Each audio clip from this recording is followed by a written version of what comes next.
Okay, I'm Johnny from Johnny's Vintage Motorcycle Company, and we're offering a 74 to 77 Harley FX front wheel 19-inch. As you can see, it looks pretty decent. It came from an older dealer inventory we purchased a while back. Front brake rotor looks pretty good. Not all of the screws have perfect heads, but they're not bad. Spokes are pretty good.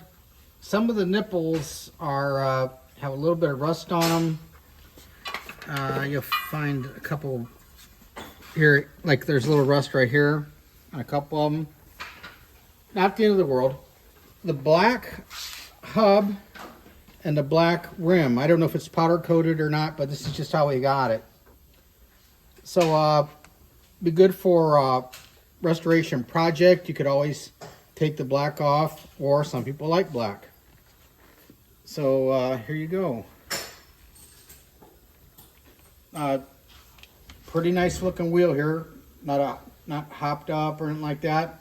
This would be good for an everyday rider if that's all you had. And it's priced to sell. We're looking to get $125 for it, and it's on our webpage. Okay, well, thanks for looking at our stuff.